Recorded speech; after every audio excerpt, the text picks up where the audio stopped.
बिना बोले कहा सब कुछ। दिल्ली के कनॉट प्लेस की हलचल में भी कभी कभी तन्हाई महसूस होती है। ऐसी ही तन्हाई में डूबी थी सिया, जो अपनी जिंदगी में पहली बार किसी से सच में प्यार कर बैठी थी, अय्यान से। अय्यान उसका कॉलेज फ्रेंड था। दोनों ने साथ में एमबीए किया था और फिर एक ही कंपनी में काम करने लगे। सिया को अय्यान की सादगी, उसकी बात करने की आदत और सबसे बड़ी बात, उसकी आंखों में झलकती ईमानदारी से प्यार हो गया था। उन्होंने कभी खुलकर कुछ कहा नहीं, पर इशारों में बहुत कुछ कह दिया था। अय्यान भी सिया को पसंद करता था, लेकिन कुछ रोकता था उसे। वह हर बार जब सिया के करीब आता, कुछ सोचकर खुद को पीछे खींच लेता। एक दिन ऑफिस में एक नई लड़की आई, माया। स्मार्ट, कॉन्फिडेंट और हर किसी की नजरें उसी पर जा टिकती। उसकी हंसी में एक अलग ही कशिश थी और अय्यान तो जैसे पहली ही मुलाकात में उसका दीवाना हो गया। सिया ने जब पहली बार माया को देखा तो उसे बस इतना लगा, खूबसूरत है, पर मेरे अय्यान से क्या मुकाबला। मगर वक्त ने कुछ और ही सोच रखा था।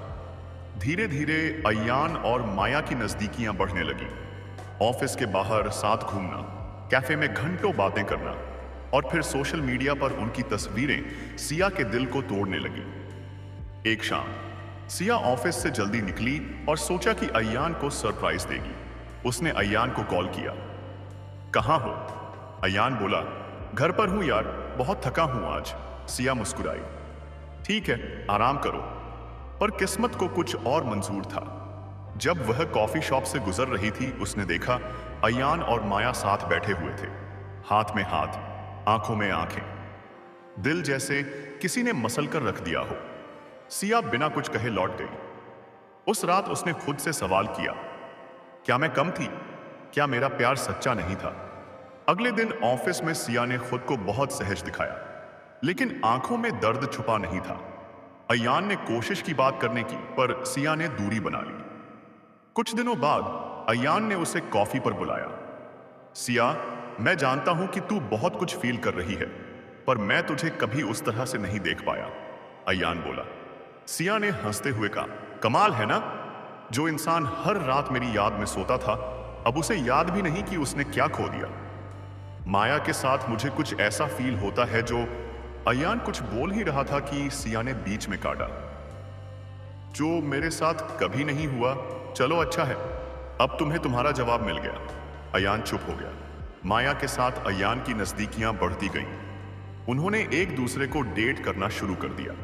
सिया ने खुद को काम में डुबो दिया, पर दिल के घाव वक्त से पहले नहीं भरते। एक दिन ऑफिस में हंगामा हुआ। किसी ने कंपनी की क्लाइंट डील्स की जानकारी बाहर लीक कर दी थी। शक की सुई सीधा माया पर गई, क्योंकि वह हाल ही में एक कॉम्पिटिटर कंपनी के संपर्क में आई थी। एचआर ने जब इंक्वायरी शुरू की तो सच सामने आया, माया सिर्फ एक प्लान का हिस्सा थी। वो किसी और कंपनी की भेजी हुई थी, ताकि अय्यान जैसे इंपॉर्टेंट एम्प्लॉय को अपने प्यार के जाल में फंसा सके और बिजनेस सीक्रेट्स निकलवा सके। अय्यान को जब सच्चाई का पता चला, वह पूरी तरह टूट गया। जिस माया को वह प्यार समझ बैठा था, वो तो एक चाल थी। वह सिया के पास आया, टूटा हुआ, पछताता हुआ। सिया, मुझे माफ कर दे, मैंने तुझसे दूर जाकर बहुत बड़ी गलती की। सिया कुछ देर उसे देखती रही, फिर बोली, प्यार करना कोई गलती नहीं होती अय्यान, पर सच्चे प्यार को पहचानना सबके बस की बात नहीं। तूने जो चुना वो तेरा फैसला था। मैं अब तेरे फैसले का हिस्सा नहीं बन सकती। अय्यान की आंखों में आंसू थे, पर सिया की आंखों में अब शांति थी, उस शांति की जो खुद को खोकर दोबारा पाने के बाद मिलती है। कई महीने बीत गए। सिया ने अपनी नौकरी बदली, एक नई सिटी में चली गई। वहां उसकी मुलाकात राघव से हुई, एक सुलझा हुआ, शांत और सच्चा इंसान। राघव को सिया की आंखों में छुपा दर्द नजर आया, लेकिन उसने कभी कुछ पूछा नहीं। बस धीरे धीरे उसके आसपास एक दीवार बनती देखता रहा और फिर उस दीवार को अपने प्यार से तोड़ दिया। सिया ने फिर से प्यार करना सीखा, पर इस बार वो जानती थी सच्चा प्यार वो नहीं जो सिर्फ साथ हो, बल्कि वो है जो कभी धोखा ना दे, चाहे साथ हो या दूर। कभी कभी हम जिसे अपना सब कुछ मान लेते हैं, वो किसी और का सब कुछ बन चुका होता है। रिश्तों में प्यार सबसे बड़ा आधार होता है, लेकिन जब उसमें धोखा आ जाए तो वो सिर्फ एक कहानी बनकर रह जाता है। सिया की कहानी भी ऐसी ही थी, जिसमें प्यार था, धोखा था और एक तीसरा एंगल था। लेकिन सबसे खास बात यह थी, उसने खुद को कभी हारने नहीं दिया। सिया अब मुंबई में थी, एक नई जिंदगी के साथ। राघव के साथ उसका रिश्ता धीरे धीरे मजबूत हो रहा था। वे दोनों एक दूसरे को समझते थे, बातें करते थे, साथ हंसते थे और सबसे जरूरी, सुनते थे। राघव ने कभी सिया से उसके अतीत के बारे में नहीं पूछा। सिया को यह अपनापन अच्छा लगने लगा था। उसने एक दिन कहा, तुम पूछते क्यों नहीं कि मेरे अतीत में क्या था? राघव मुस्कुराकर बोला, अगर तुम्हारा अतीत आज तुम्हें कमजोर बनाता तब मैं पूछता, पर वो तो तुम्हें और मजबूत बना गया है। सिया की आंखें नम हो गईं। उसे पहली बार लगा कि प्यार भी हीलिंग हो सकता है। एक शाम जब सिया ऑफिस से लौट रही थी, उसके मोबाइल पर एक मेल आया। Just one chance. सिया का दिल एक पल के लिए थम गया। उसने फौरन मेल खोला। सिया, जानता हूं मुझे तुम्हारे बारे में लिखने का हक नहीं रहा, लेकिन पिछले कुछ महीनों से हर दिन मैं खुद से एक ही सवाल पूछता हूं। अगर तूने मुझे एक बार रोका होता तो क्या मैं रुक जाता? लेकिन अब समझ आया है, तूने मुझे जाने दिया ताकि मैं खुद अपने फैसलों की कीमत समझूं। मैं मुंबई आ रहा हूं, एक कॉन्फ्रेंस के लिए। अगर तू चाहे सिर्फ एक कॉफी, पुराने दोस्तों की तरह। कोई उम्मीद नहीं, सिर्फ क्लोजर। अयान। सिया बहुत देर तक फोन पकड़े बैठी रही। क्या उसे मिलना चाहिए? क्या ये अतीत फिर से उसका आज बिगाड़ देगा?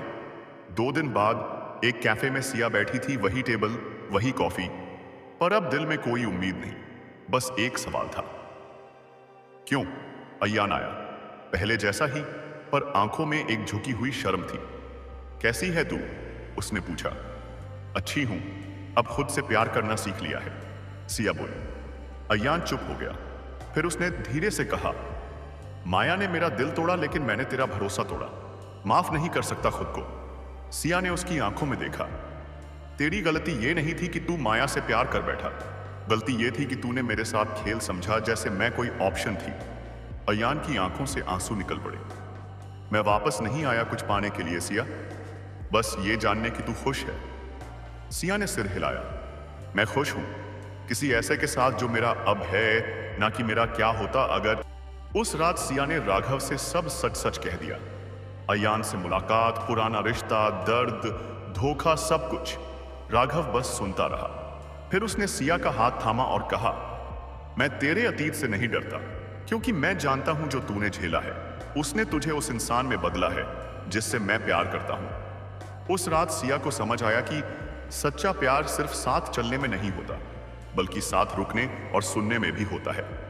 अयान अपने होटल के कमरे की बालकनी में बैठा था। सिया की आवाज अब भी कानों में गूंज रही थी। उसने फोन उठाया, सिया को एक आखिरी मैसेज भेजा। तेरे साथ जो न होना था वो हो गया, लेकिन जो तू बन गई है वो देखकर बहुत सुकून मिला। अब शायद मैं भी खुद को माफ कर पाऊं। शुक्रिया, मुझे भी खुद से मिलवा दिया।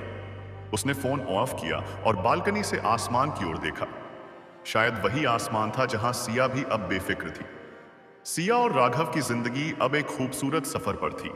दोनों ने सगाई कर ली थी और शादी की तैयारियां चल रही थीं। पर सिया के मन में कहीं ना कहीं कुछ अधूरा सा बाकी था। शायद वो क्लोजर नहीं था, बल्कि वो सवाल, क्या मैं अयान को सच में माफ कर चुकी हूं, या फिर क्या मैं खुद को पूरी राघव को सौंप चुकी हूं? राघव बहुत समझदार था। उसने सिया से कभी जल्दी नहीं की, ना ही उस पर कोई दबाव डाला, लेकिन वो सिया की आंखों में उस कभी न बोले जाने वाले सवाल को पढ़ चुका था। एक सुबह सिया ऑफिस पहुंची तो रिसेप्शन पर एक जाना पहचाना चेहरा खड़ा था। माया। वही तेज चाल, वही आत्मविश्वास, लेकिन चेहरा बुझा बुझा सा। हाय सिया, माया बोली। सिया थोड़ी हैरान हुई, लेकिन संयमित रही। तुम यहां?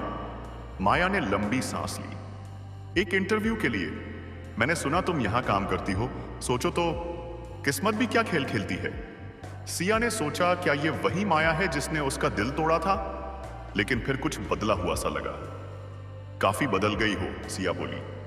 हाँ, माया हंसी। कभी कभी धोखा देने वाले भी जब टूटते हैं, तब उन्हें समझ आता है कि उन्होंने क्या खोया। इंटरव्यू के बाद माया ने सिया को कैफे में बुलाया। सिया, एक बात कहना चाहती हूं। मैं अयान से प्यार नहीं करती थी। शुरू में सिर्फ एक प्लान था, लेकिन फिर वो भी इंसान निकला। पर सबसे बड़ा झूठ जो मैंने बोला वो खुद से बोला। सिया चुप थी। माया बोली, तू बहुत लकी है राघव के लिए, और वो भी तेरे लिए। पर एक बात पूछूं? हाँ, अगर आज अयान तेरे सामने खड़ा हो और कहे कि वो फिर से कोशिश करना चाहता है, क्या तू ना कह पाएगी? सिया कुछ नहीं बोली, सिर्फ कॉफी के कप को घूरती रही। शाम को राघव घर आया तो सिया ने उसे सब कुछ बता दिया। माया की वापसी, उसकी बात और वो सवाल। राघव मुस्कुराया, पर उसकी आंखों में हल्की नमी थी। सिया, अगर तेरा दिल अभी भी अयान के पास है तो बता दे। शादी तो हम कर ही लेंगे, पर मैं तुझसे सच्चा रिश्ता चाहता हूं, अधूरा नहीं। सिया की आंखों से आंसू बहने लगे। मैं तुझसे प्यार करती हूं राघव, पर कभी कभी अतीत की परछाइयां इतनी गहरी होती हैं कि आज पर भी धुंध छा जाती है। अगले दिन सिया ने खुद को अकेले कहीं पहाड़ों की ओर निकलते पाया, शांति की तलाश में। वह एक पुराने मंदिर में बैठी रही घंटों। वहीं पर एक बूढ़ी औरत मिली जो फूल बेचती थी। उसने कहा, बिटिया, फूल वो नहीं जो सबसे सुंदर हो, फूल वो है जो मुरझाने के बाद भी खुशबू दे जाए। सिया को जैसे जवाब मिल गया। वापसी पर सिया ने सबसे पहले राघव से मुलाकात की। मैं अब पूरी हूं राघव, न कोई परछाई है, न कोई अधूरी तस्वीर। अब अगर तू मेरा साथ देगा तो मैं हर जन्म तेरा इंतजार करूंगी। राघव ने उसे गले से लगा लिया। कुछ दिन बाद शादी हो गई, बेहद सादगी से, बेहद सच्चाई से। अयान भी आया, दूर से देखा, मुस्कुराया और चला गया। अब बिना किसी उम्मीद के, सिर्फ एक दुआ के साथ। हम सबकी जिंदगी में कुछ अधूरे रिश्ते, कुछ अधूरी बातें रह जा, लेकिन असली प्यार वो होता है जो अधूरेपन में भी हमें पूरा महसूस करवा दे।